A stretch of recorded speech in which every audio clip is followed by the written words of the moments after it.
Ini adalah Oppo Reno 13 5G, smartphone terbaru dari Oppo di awal tahun 2025.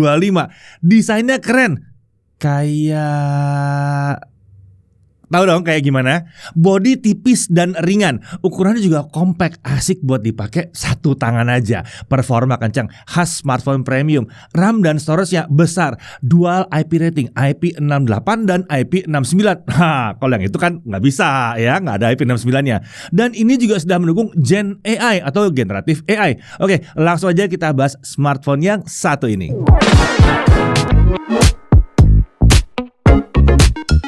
Oppo Reno 13 5G. Seri Reno ini terkenal sebagai smartphone kelas menengah premium dari Oppo ya. Smartphone ini merupakan penerus dari Oppo Reno 12 5G yang hadir tahun lalu, tahun 2024. Untuk Reno 13 5G ini, Oppo menjadikannya smartphone yang all-rounder dari sisi desain, kamera, untuk gaming hingga fitur-fitur AI. Oke, sekarang mari kita mulai bahas saja dari isi paket penjualnya dulu. Tentunya di dalamnya ada unit smartphone-nya. Lalu tentunya ada chargernya di sini. Ini adalah charger 80 watt Superbook ya. Untuk kabel USB Type-C tentunya ada, soft case juga ada, dan screen protector ada terpasang langsung ke layar smartphone-nya. SIM tray ejector ada juga di sini, paket dokumen juga ada. Jadi paket penjualnya cukup lengkap ya di sini. Bahkan soft case dan screen protector juga masih ada. Nah, menurut kami dari sisi desainnya, smartphone ini terlihat kalem dan keren, apalagi dengan adanya efek glowing di sekitar modul kameranya, membuat smartphone ini jadi terlihat premium. Dan beda dari yang itu. Kalau yang itu kan nggak glowing. Efek ini hanya dapat kita temui untuk varian warna yang luminous blue ya, seperti yang kami pegang ini. Ada juga varian warna lain seperti plum white yang punya motif seperti sayap kupu-kupu. Lalu untuk materialnya, ya ini menggunakan bahan kaca di bagian cover dan frame-nya itu pakai metal. Ini yang membuat smartphone-nya terasa solid banget pada saat digenggam. Selain itu, smartphone ini juga sudah dilengkapi dengan sertifikasi IP68 dan IP69. Yang berarti IP68 tuh artinya kecemplung di air itu aman. 6 itu artinya kedap dari debu, 8 artinya kecemplung di air itu aman. Sementara IP69, 9-nya ini menentukan bahwa dia tahan disemprot air bertekanan tinggi bahkan dengan suhu yang cukup tinggi juga. Jadi lengkap proteksinya. Nah, untuk dimensi, tinggi 157,9 mm, lebar 74,73 mm, ketebalannya di 7,29 mm. Sementara bobotnya sekitar 186 gram. Jadi selain cukup tipis, smartphone-nya juga bobotnya nggak berat, tergolong ringan yang satu ini. Nah, untuk varian warna yang plum white itu agak sedikit beda ya dimensinya, dia sedikit lebih tipis di 7,24 mm. Nah, untuk sisi kanan kita lihat di sini ada tombol power dan volume up and down. Lalu di atas ada lubang mikrofon, infrared blaster, ya ada infrared blaster dan grill speaker. Di kiri ini kosong. Di bawah ada SIM tray, dual SIM ya. Jadi hanya untuk SIM card aja ya. Lalu ada lubang mikrofon, port USB Type-C dan grill speaker. Jadi speakernya ini stereo, alias ada 2 di sini. Nah, untuk suara yang dihasilkan tergolong lantang, bassnya terasa ada dan separasinya cukup berasa di sini. Dengan sedikit catatan, suara di volume kalau dimaksimalin itu terasa agak tajam aja. Oke, beralih ke sisi depan. Layarnya 6,59 inci AMOLED, resolusi Full HD+, 1256 x 2760 pixel. Refresh rate-nya up to 120 Hz, adaptif dari 60 ke 90 hingga 120 Hz. Untuk brightness ini diklaim bisa mencapai 1200 nits. Nah, kalau dari pengujian kami, brightness layar smartphone ini ada di 613 nits untuk dalam kondisi indoor, dalam ruangan. Nah, untuk simulated outdoor atau disimulasikan di luar ruangan, dia bisa mencapai 1248 nits. Bahkan untuk konten HDR dia bisa mencapai 1510 nits. Berarti ini bahkan di atas janjinya. Biasanya yang dijanjikan itu yang di konten HDR-nya ya. Kalau 1500 itu janjinya 1500. Ini ternyata yang dijanjikan adalah tingkat kecerahan secara umumnya. Bagus. Nah, untuk color gamut di sini ada 3 mode warna, yaitu natural dengan color gamut mendekati 100% sRGB, lalu ada vivid yang mendekati 100% DCI-P3, dan ada mode pro dengan gamut coverage di 93,5% sRGB dan volume di 96,8% sRGB. Nah, Oppo menyebutkan bahwa layarnya ini sudah disertifikasi BOA SGS dan Seamless Pro Eye Protection. Terkait bezel layar, ini tipis ya dan udah simetris di keempat sisinya. Kemudian di bagian atas layar ini terdapat earpiece dan di bawahnya itu ada kamera selfie 50 megapiksel, bukannya f2.0, dan ini kamera autofocus. Iya, sudah autofocus. Perekaman videonya juga sampai dengan 4K 60 fps. Ya, kamera selfie-nya udah seperti kamera kelas flagship dari brand lain ya. Oke, kita beralih ke sisi belakangnya. Ini adalah 50 megapixel main camera, bukannya f1.8 autofocus optical image stabilizer. Perekaman video sampai 4K 60 fps.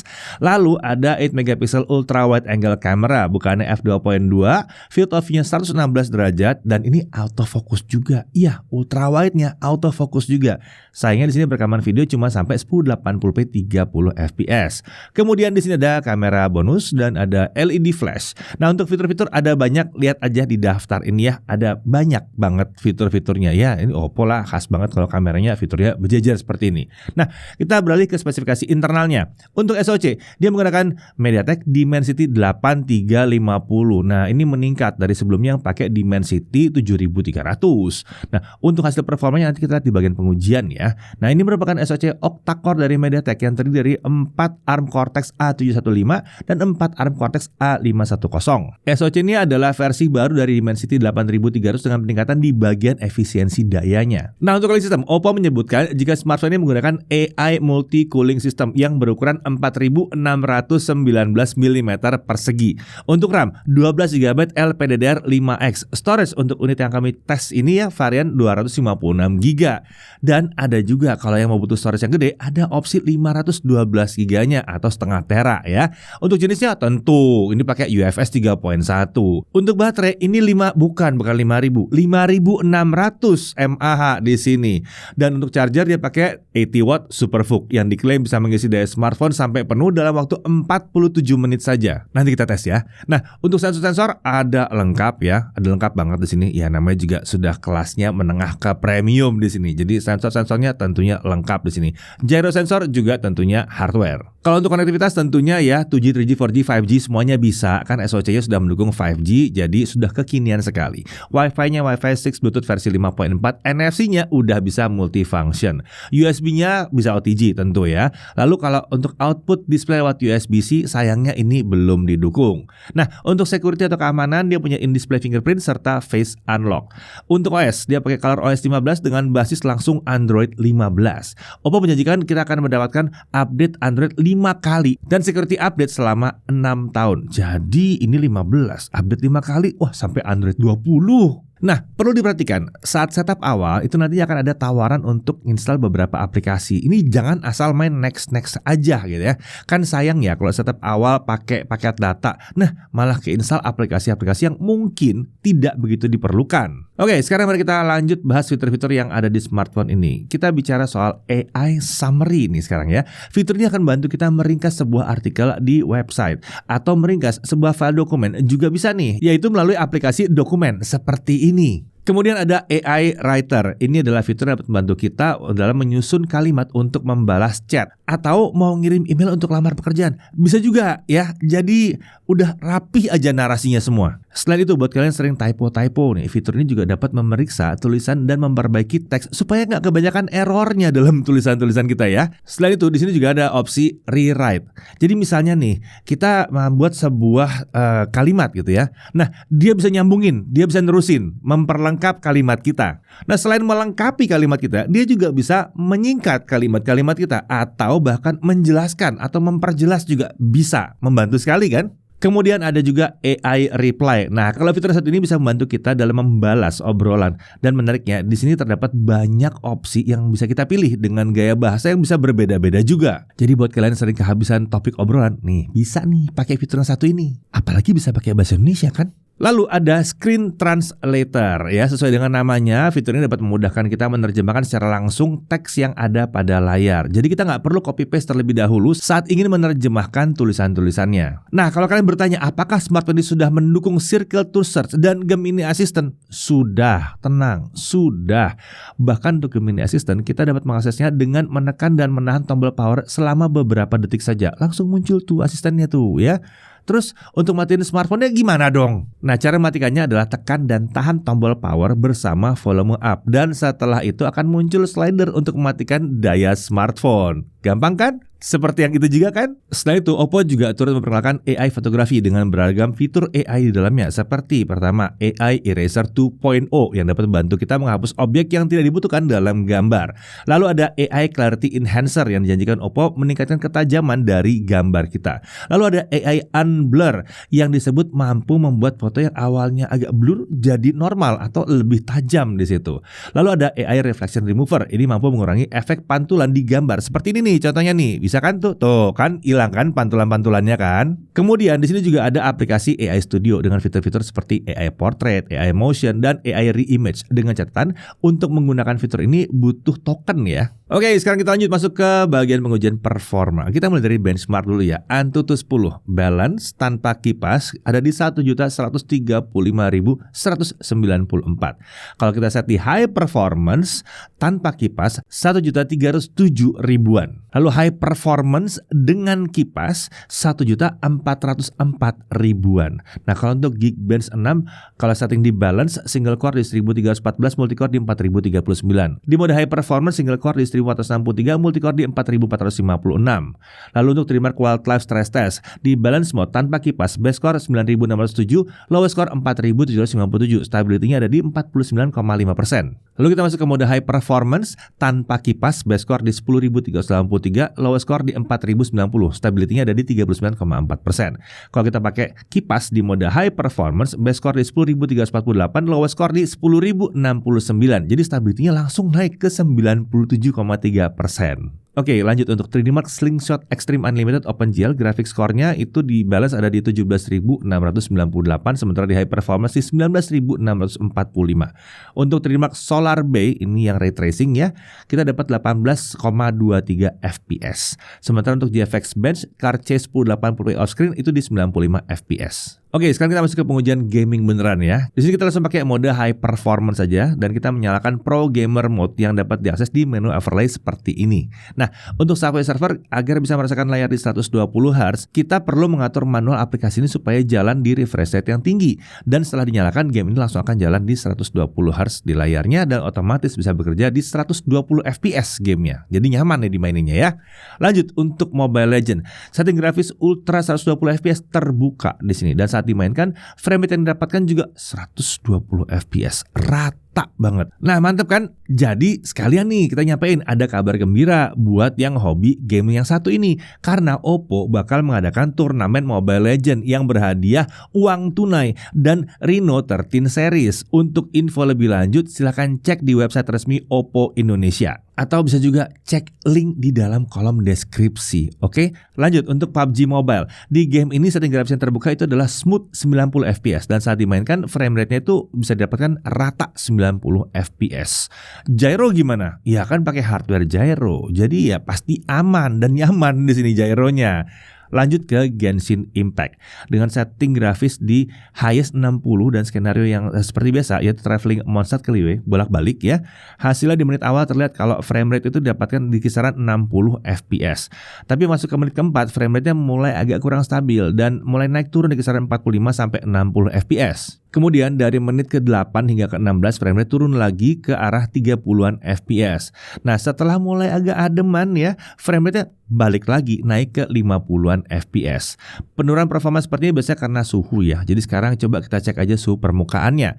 Di bagian belakang suhu terlihat mencapai 46 derajat Celcius di area sekitar modul kamera. Dan untuk area layar suhu terlihat mencapai 45 derajat Celcius di sekitar area kamera selfie-nya. Suhu segini memang terasa agak panas sih memang ya.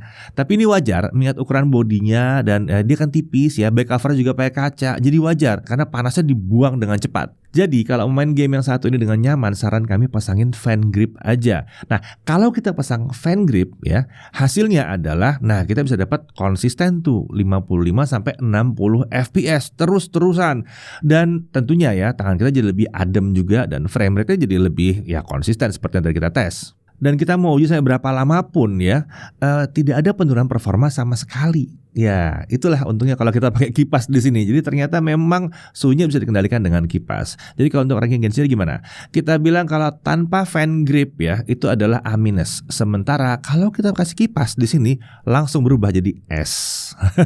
Langsung jadi sangar. Oh ya, pasti banyak yang nanya ya kalau Wuthering Wave seperti apa. Nah, ini nih hasil pengujian kalau pakai Wuthering Wave. Kita memang belum pakai Wuthering Wave jadi pengujian yang objektif sama seperti Genshin Impact. Karena memang hasilnya itu seiring dengan update masih bisa berubah-berubah ya. Tapi ya kurang lebih kayak gini. Bisa lihat dong frame rate-nya kurang lebih seperti ini. Mantap juga ya. Oke, sekarang kita masuk ke pengujian kamera. Oke, di tangan saya kali ini sudah ada Oppo Reno 13 5G. Jadi langsung aja kita mulai pembahasan kameranya. Kali ini saya dibantu sama bareng sama Isan. Jadi langsung aja kita mulai. Oh ya, seperti biasa yang kita pengen cek itu adalah kemampuan mikrofonnya. Suara yang kalian dengar sekarang ini adalah suara langsung dari mikrofon smartphone-nya. Kita nggak pakai mikrofon eksternal di sini. Jadi untuk kebutuhan video sehari-hari atau vlogging, hasilnya seperti ini. Gimana menurut kalian?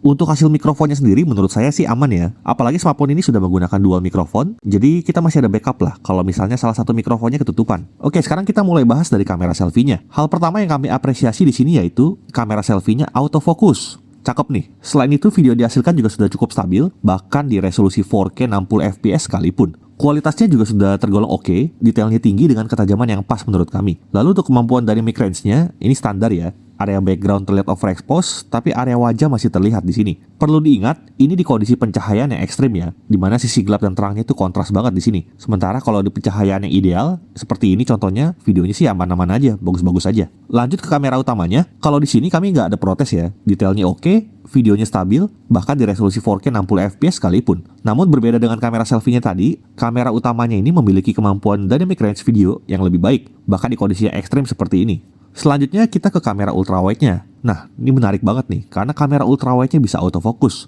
Untuk kualitas hasil perekamannya sendiri, bagi kami ini cenderung lebih soft dibanding kamera lainnya ya. Ini wajar sih, karena resolusinya nggak setinggi yang lain juga. Tapi kalau soal kemampuan dynamic range videonya, ini kurang lebih mirip seperti kamera utamanya tadi. Seperti yang kita lihat, informasinya masih terlihat di sisi gelap dan terangnya. Masih cukup jelas lah. Untuk stabilisasi video, ini juga udah stabil, dan dengan resolusi apapun, videonya bisa stabil. Beralih ke malam hari, di sini terlihat jika kualitas perekamannya mulai berkurang ya. Wajah jadi terlihat lebih soft, jitter di video mulai terasa dan noise-nya juga udah mulai terasa. Tapi setidaknya video dihasilkan masih terlihat terang dan stabil. Nah, sekarang kita ke kamera utamanya. Hal yang sama kami temui juga di kamera utama nih, di mana efek jitter di video cukup terasa, tapi menariknya di sini kami tidak menemukan isu frame drop bahkan di resolusi 4K 60 fps. Selain itu, detail yang ditangkap oleh kamera ini masih terjaga dengan baik. Nah, kalau ultrawide-nya gimana? Ya, bisa kalian lihat sendiri lah ya. Kalau saya bilang sih kamera ultrawide-nya dipakai pas kondisi terang aja. Oke, sekarang kita bahas hasil foto-fotonya. Bagi kami hasil jepretan kamera smartphone ini sudah oke untuk mengabadikan momen sehari-hari. Mau itu kamera selfie, kamera utama, kamera ultrawide, di kondisi siang sih aman. Di kondisi low light gimana? Aman juga. Nah, sekarang kita bahas fitur-fitur ekstranya. Yang pertama itu ada Pro untuk foto yang memungkinkan kita mengatur shutter speed dari 1/8000 hingga 30 detik. Dan juga kita bisa mengatur ISO dari 50 sampai 3200. Menariknya, mode Pro ini juga bisa digunakan untuk kamera ultrawide-nya. Nah, di sini juga ada fitur yang namanya underwater mode. Jadi kalau kita pakai fitur ini, kita bisa semakin mudah ketika foto-foto objek dalam air. Nih, kalau mau lihat contoh hasilnya.